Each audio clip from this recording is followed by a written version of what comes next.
Live from the WCTV studios, this is Eyewitness News Daybreak, coverage you can count on.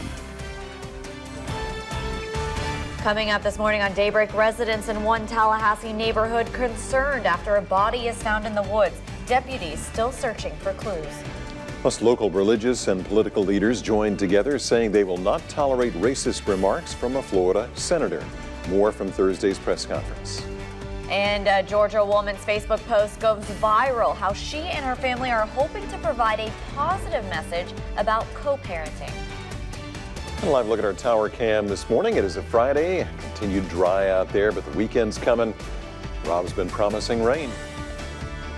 Yeah, we're gonna have a not rain Saturday, maybe Friday. Sounds like Art's been promising rain. I don't know, I've been looking at your forecast now. Rob's been talking about 60%. Rob's been saying there's a chance for rain on Sunday. Now you're backing off on us now. No. Don't back away. Rob said there's a chance for rain on Sunday. There was no promise.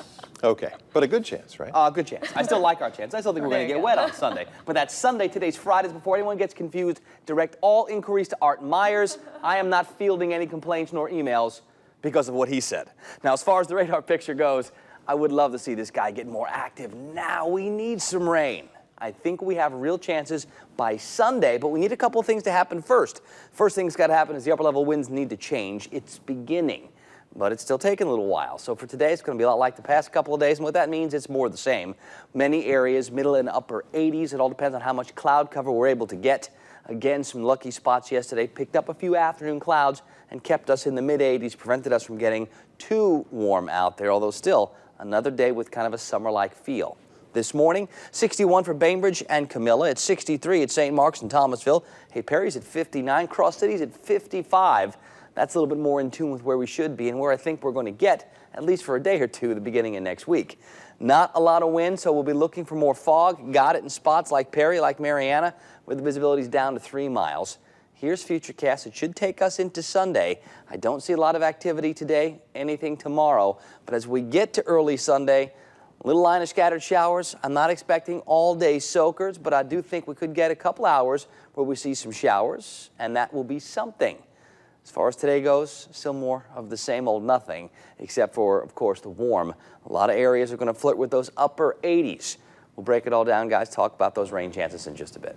All right, thank you very much, Rob. In our news today, Leon County authorities searching for more clues after finding a body in a wooded area. Deputies found it Wednesday behind a home on Westview Lane off Enon Church Road. LCSO saying they need more time to identify the body because of its condition. The ongoing investigation worrying some neighbors. My kids play ball in the backyard a lot, so, I just kept thinking of what if they would have threw the ball back that way. I'm the type of parent I would have been the one to say, you threw it, go get it. And so that's kind of scary.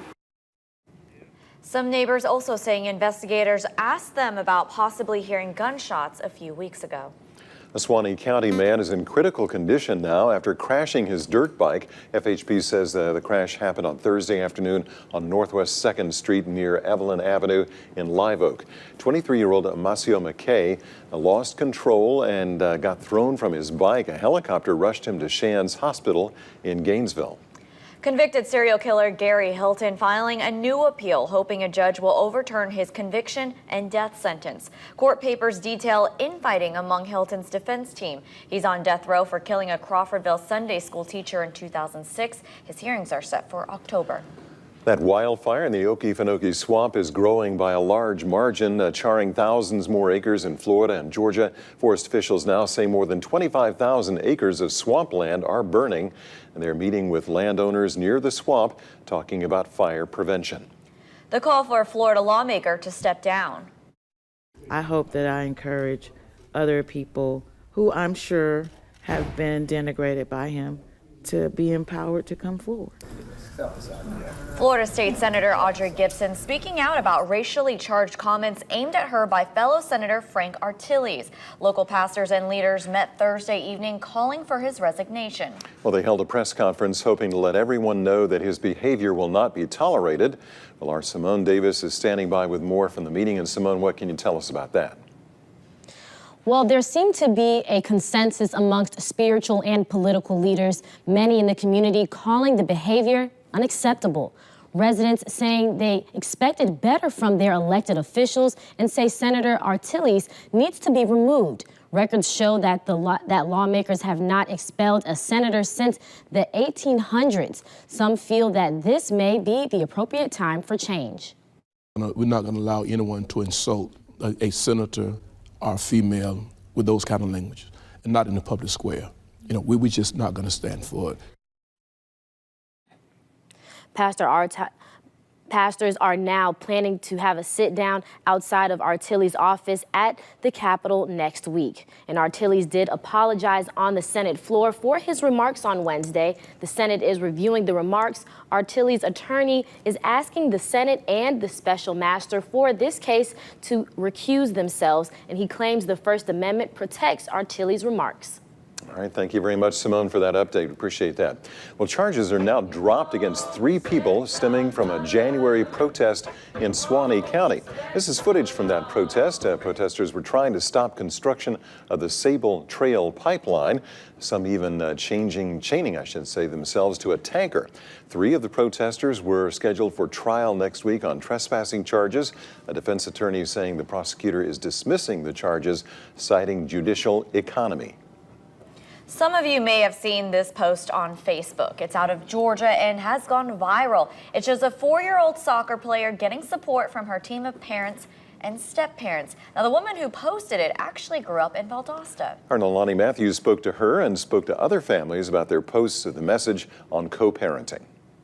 4-year-old Malin and her biggest fan club.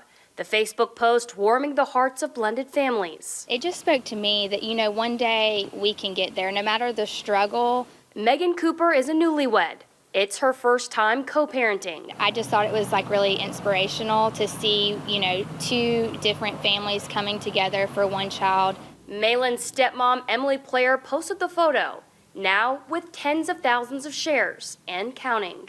What many of those people don't know is that Player grew up here in Valdosta and now lives in Columbus. Today I FaceTimed the stepmom to get her story behind the post. People are kind of like, you know, this is your job as parents. Well, yeah, it's our job, but most blended families don't get along like we do. Player says she comes from a split family, never knowing the challenges herself until meeting her husband when Malin was 2. We just do it like, at first it was awkward, you know, your insecurities, your feelings get in the way. However, something both parents could agree on, coming together for their child. I love the positive feedback we were getting. It made my heart feel so big.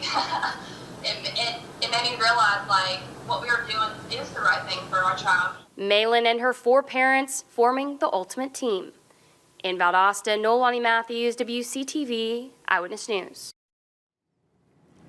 The family says they have received some negative feedback on the post as well, but they say they are using that to build their family bond.